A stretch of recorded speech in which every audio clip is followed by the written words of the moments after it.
अनेकदा दुष्काळ आला, अतिवृष्टी झाली, कधी पीक जास्त आलं, कधी कमी झालं. जसं आपण गंगथडीला बघतो की पेव असायचे पूर्वी. जास्त उत्पादन झालं तर काय करायचे, त्यात ठेवून द्यायचे आणि दुष्काळ पडला तर त्यावेळेस ते काढून वापरायचे. म्हणजे त्या काळामध्ये आपल्याकडं जमीन ही सुपीक होती आणि उत्पादन पण चांगलं होतं. त्याचं कारण कशामुळं होतं, तर आपली शेती ही सगळी गाईवर आधारित होती. ते प्रत्येकाकडे किमान म्हणजे जो 10 एकर आहे, 5 एकर आहे, 2 एकर आहे, अशा 100 एकरवाला असेल त्याच्याकडे 200 जनावर असायचे. 10-20 एकरवाला किमान एक खंडी जनावर असायचे आणि त्याच्यातलं जे शेण आणि गोमूत्र हे त्या जमिनीत पडलं जायचं आणि त्यामुळे ती जमीन सुपीक असायची. जसं मी नेहमी सांगत असतो की बाबा आपल्याकडे जे कृष्णाचा जन्म झाला मथुरेमध्ये आणि त्याला गोकुळामध्ये पाठवलं, ते नंद जो आहे त्याच्याकडे 15 लाख गोवंश होतं आणि आपल्याकडे प्रत्येक भागामध्ये जे गाईचं आपल्याकडे दूध आणि दही विकलं जायचं नाही. काय विकलं जायचं, फक्त तूप विकलं जायचं. ते जगात सगळीकडे जायचं, छोट्या छोट्या जहाजाच्या मार्फत असं जगात सगळीकडे.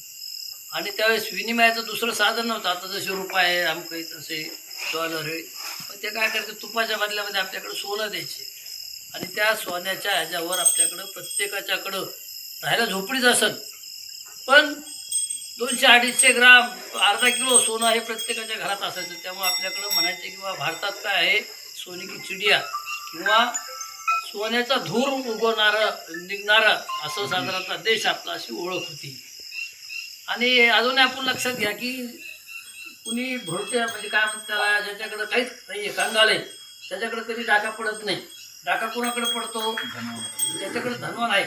आपण समृद्ध होतो, आपल्याकडं संपत्ती भरपूर होती, त्याच्यानंतर बाकी त्यामुळं आपल्याकडे आक्रमक आले आणि आपल्याला जेवढं लुटून नेता येईल तेवढं लुटून न्यायचा प्रयत्न केला.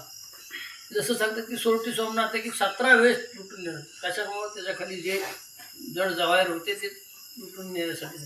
तसं आपल्याकडं जे होतं सोनं बऱ्यापैकी नेलं, बाकीच्यांनी सांभाळून ठेवलं काही काय. पण जसं जसं हे कशावर अवलंबून होतं, आपल्या गाईवर आणि गाईचं जे गोमूत्र शेण आहे, गाईची उत्पत्तीच मुळात त्या समुद्र मंथनाची झाली. आणि असं सांगितलं जातं की जे 33 कोटी देव आपल्याकडं आहेत गाईमध्ये, 2 घटक असे होते जे देव होते की ज्यांना गाईच्या ह्याच्यामध्ये स्थान मिळालं नाही. त्यात लक्ष्मी राहिली मागे. मग लक्ष्मीला काय सांगितलं ब्रह्मदेवाने की तुला जागा आहे कोणती, तर शेणामध्ये तुला जागा आहे. त्यामुळे आपल्याकडे काय म्हणतात, गोमय वसते लक्ष्मी. गाईच्या शेणात काय आहे, लक्ष्मी आहे. आणि धन्वंतरी म्हणले वा मलाही गाईत कुठेतरी सामावून घ्या 33 कोटी. मग त्याने सांगितलं की बा तुमची जागा कुठे आहे, तर गोमूत्रामध्ये. गोमूत्रे धन्वंतरी. त्याला आध्यात्मिक मुद्दाम सांगितलं तुम्हाला की असं शेण आणि गोमूत्र हे देवताचं स्थान असलेल्या गोष्टी आहेत. त्यामुळे आपल्या इथलं सगळ्या पद्धतीचं आपल्याकडे 100 वर्षे माणसं जगायचे, ते रडत पडत जगत नव्हते. तर 100 वर्षापर्यंत ताट मानेने जगत होते सगळे. आजाराचं प्रमाण हे साधारणतः 0 असल्यासारखं होतं. माणसं जे वृद्ध झाले तेच मरायचे. मध्येच 25 वर्ष अटॅकाला मेला अशी संख्या त्यावेळेस नव्हती. हे सगळं चित्र कशामुळे बदललं, तर आपल्याकडली गाईची संख्या कमी झाली वेगवेगळ्या कारणाने. त्याच्यानंतर पुन्हा जे इंग्रज आल्यानंतर त्यांनी इथलं शक्ती कशात आहे बाबा, तर इथलं माणसं मग गाईचं दूध पितात म्हणून ह्यांच्यात शक्ती आहे, मग गाईची संख्या कमी करा म्हणून त्यांनी काय केलं, गावरान गाईच्या सगळ्या गाईला जर्सीचं इंजेक्शन देऊन टाका आणि अशा पद्धतीने म्हणजे नाशवायचा प्रयत्न केला. आणि देशी गोवंश जेवढा कमी जसं कमी होत गेला तसं आपलं परावलंबित्व वाढलं. आपल्याकडे पूर्वी आपल्या घरचं बी असायचं, घरचं शेणखत असायचं, घरचं म्हणजे त्यामुळं घरचं शेण आणि बी असल्यामुळे त्याच्यावर येणार रोग किडीचं प्रमाण कमी होतं. जसं हे हरित क्रांतीच्या नावाखाली, श्वेत क्रांतीच्या नावाखाली जसे नवीन बियाणं आले, त्यांनी काय केलं, तुमचं उत्पादन वाढवलं, पण तुमच्या जमिनीचा काय झाला, सगळा निघून गेला. आपण बीटीचं उदाहरण घेऊ. बीटी कापूस, त्याच्यावर आपल्याकडं सगळा देशी कापूस होता. बीटी कापूस आला, त्या पहिल्या 3-4 वर्षात किती एकरी काढलं आपण उत्पादन. कोणी 15 काढलं, कोणी 18 काढलं, कोणी 12 काढलं, आपण काढलं नाही 20. पण आता किती निघतंय, 5 वर 3 वर येऊन ठेपलं. त्याचं कारण काय आहे? ह्या रासायनिक हे संकरित बियाणाने तुमच्या ह्याच्यातलं जे आहे जमिनीतला कस सगळा काय घेतला, ओढून घेतला. त्याच्या तुलनेत तुम्ही आपण काय देतो, समजा कापसाचं आपण पहाटीचं वजन जर समजा म्हणलं किती आहे, ते 1200 ग्राम आहे पहाटीचं. त्यातलं कापसाचं वजन किती असेल बोंडाचं, 200 ग्राम. 1 किलो पहाटी ही कुणाची आहे? ही पहाटी कुणाची आहे? आपण ती पण घरी आणून जातो.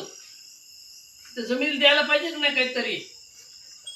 तर ती जर पहाटे आम्ही जमिनीला दिली नाही, पण आपल्याकडं ते दिलं, समजा जनावरांनी सुद्धा खाल्लं, तर जे बुडके राहते त्याचे आपण पुन्हा शेतातच टाकून द्यायचो. वेगवेगळ्या पद्धतीने आपण त्या पद्धतीने करायचो. त्यामुळं आपल्याला बाहेरून काय आणायची गरज पडत नव्हती. पण आता ते म्हणणार अन्नधान्याचा प्रश्न आहे. आता माझा संबंध आहे, भूक परवडली का बिमारी परवडली?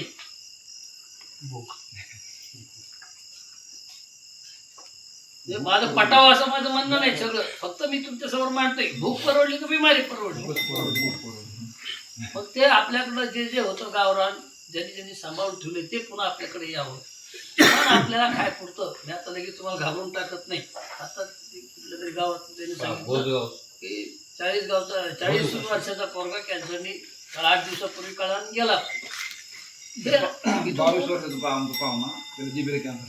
इथून पुढल्या काळामध्ये घरटी एक माणूस जर कॅन्सरचा निघाला तर त्याचं वाईट वाटून घ्यायची स्थिती राहणार नाही. अशी वाईट वाटणार नाही. त्याचं कारण काय की आपण जे खातोय सगळं विशेष खातोय.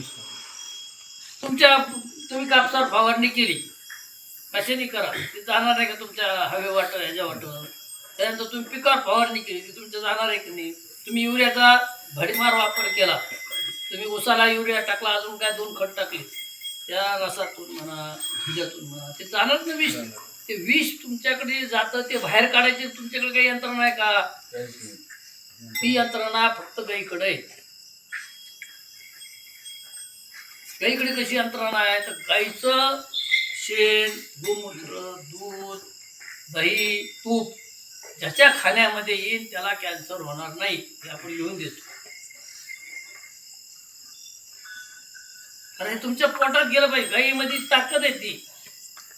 हे सगळं अजून सुद्धा ज्याला कॅन्सर झाला त्याला जर समजा गोमूत्र अर्क आणि जर तुपाचा जर त्यांनी वापर सुरू केला तर त्या पेशी जे वाढणार आहेत त्या आपोआप थांबतात. त्याच्यावर खूप संशोधन चालू आहे. अमेरिकेने सुद्धा त्या गोमूत्राचं पेटंट घेतलंय. तुपाच्या बाबतीत तसंच आहे.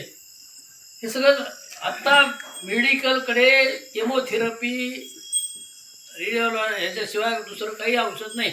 आणि माझा असा अनुभव सांगतो की केमोथेरपी घेतल्यानंतर जो 2 वर्ष माणूस जगायचा 6 महिन्यात संपून जातो. तर तुमच्या ह्याच्यातल्या ज्या पेशी त्या मशीनला माहीत नाही या उपयुक्त पेशी आहेत, या त्रासदायक पेशी आहेत, ते सगळ्याच पेशी मारून जातात. चांगल्या मार्गात पोषकासोबत चांगल्या पोषक मारतात केमो. म्हणून आपल्याला ह्याच्या पुढल्या काळामध्ये मी माझं घर माझं कुटुंब पण जे नोकरदार आहेत समजा त्यांना इन्शुरन्स काढलाय, जे पुढारी आहेत त्यांनी काय केलं असेल. आमच्या सर्वसामान्य शेतकऱ्यांना काय आहे, आम्हाला दुसरं काहीच उत्तर नाही आहे. आम्हाला आमचंच आरोग्य आम्हाला सांभाळावं लागतं. त्यामुळं प्रत्येकाने किमान आपल्याला जे खायला लागतं ते तरी आम्ही त्याच्यात रासायनिक खत वापरणार नाही, कीड नियंत्रक वापरणार नाही, जे वापरू त्या पद्धतीने करू. त्यासाठी प्रत्येक गावात किमान 10 ते 20 लोक असे तयार व्हावेत की जे पहिले 10 गुंठ्यापासून सुरुवात करतील. लागणारा भाजीपाला आहे की नाही बाजारातून आणणार नाही. मग ते सांगत होतं की फ्लावर, भेंडी आणि वांग मरणाचं औषध फवारते तर दुसऱ्या दिवशी काही जण मी त्या शेंद्रा MIDC तिथं पिकवणारे ते असे साधारणतः हवालामध्ये टाकतात औषध आणि सगळे जे आहेत आपले फ्लावर टाकतात आणि तसं गाडीमध्ये भरतात सगळ्या भाज्या आणि ते बरं का ते नंतर तिथं जाऊस तर 10 जणांनी आळ्या करून खाली पडतात आणि त्याचा असा रंग वेगळा येतो. लोक ते खातात. आता ते जर केलेलं खत तुम्ही खाल्ल्यानंतर तुमचं काय होणार?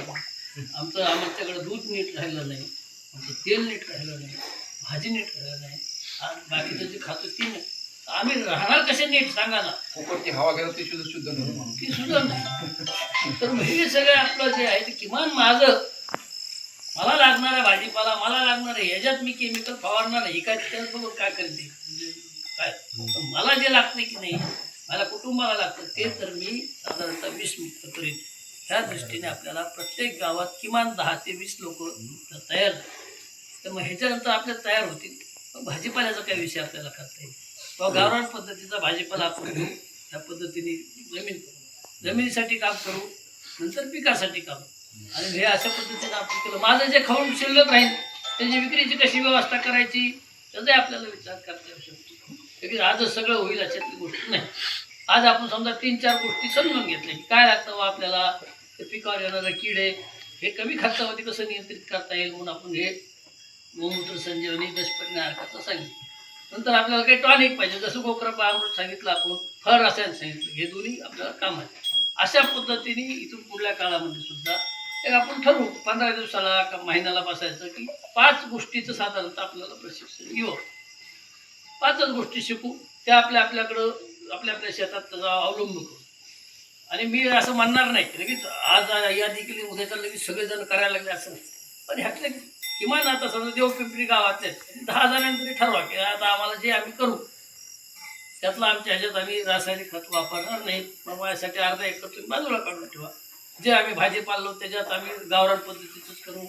त्याच्यानंतर त्याला जे आहेत आपण जे तयार केले दशपर्णी ज्याच्याकडे गाय नाही आहे, आम्ही काय करायचं बाबा, ते तयार करतं, समजा हे तयार करतं, हे तयार करतं, त्यांच्याकडनं विकत घेऊन ते फवारा. पण मी बाजारातून लगेच युरियाची गुन्हे आणले आणि टाकले असं करणार नाही. लगेच गेलो इंडोसाल्फान आणलं किंवा लगेच कोरोजिन वापरलं असं करणार.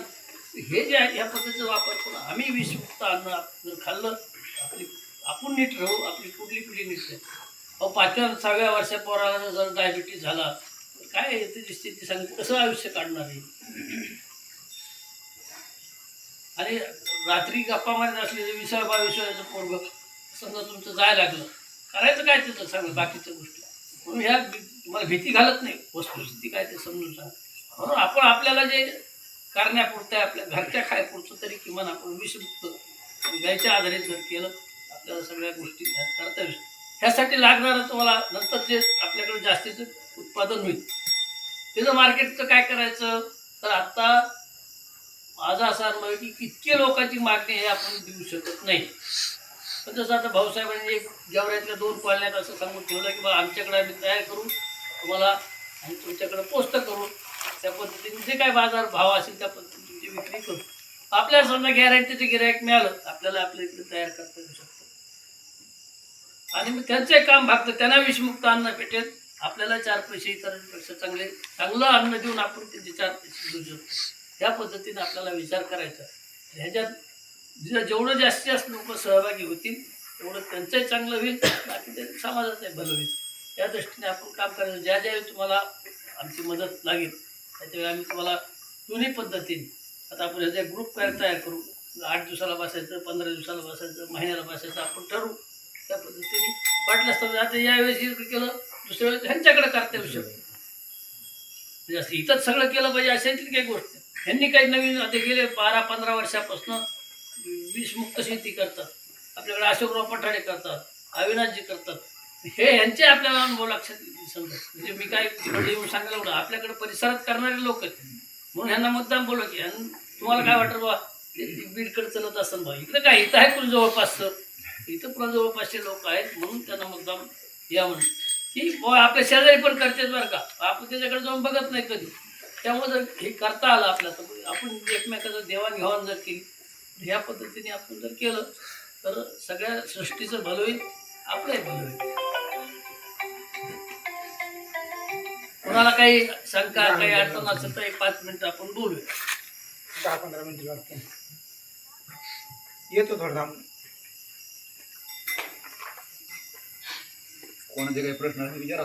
शंका कुशंका काय हे जे सगळं सांगितलं त्याच्यात काय माझं पटलं नाही ते सगळं सांगितलं तर मला वाईट वाटणार नाही किंवा नाही आम्हाला ह्याच्यात पुढे अजून काय काम करायचंय कशा पद्धतीने करायचं ते विचारा असं काही. आणि आम्ही कुठल्याही कंपनीचं हे औषध घ्या हे असं म्हणणार नाही. आम्ही म्हणणार कंपनीचं वापरूच नका, आपलं तयार करा आणि आपलं वापरा. आणि ज्याला तयार करणं शक्य नाही. तुम्ही हे जे तयार करतात त्यांच्याकडनं घेऊन वापरा. गोकृपाला जर दुसरं दूध वापरलं जमन का? नाही, गावरान गाईच्या ताक पाहिजे. मग ताक कशाच होते? तुम्ही काय करायचं बरं का, इथं भाऊसाहेबाकडून 1 लिटर दूध घेऊन जायचं, त्याचं दही लावायचं, त्याचं ताक करून वापरायचं. जर्शीचं, म्हशीचं, अजून कुणाचं उठाचं हे चलत नाही. तुम्ही प्रयोग करून बघा ना. केला ना मी, पण ते म्हशीचं नाही केलं. प्लॉटर करा, हे वेगळा प्लॉटर करा, तुम्हाला रिझल्ट भेटू बघा.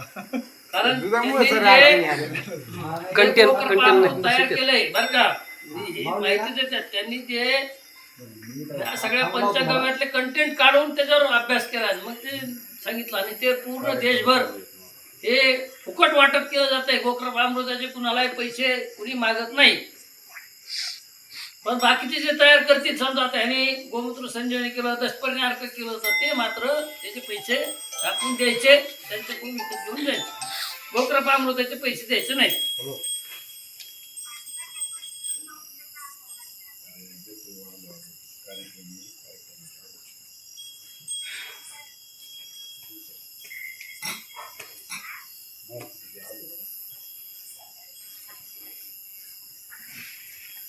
गोकृपाचा रिझल्ट लय भारी.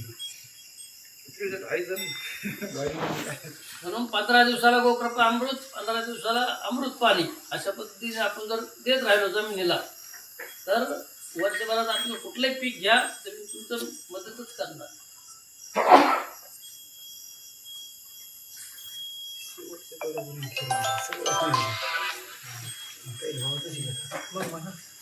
बाबा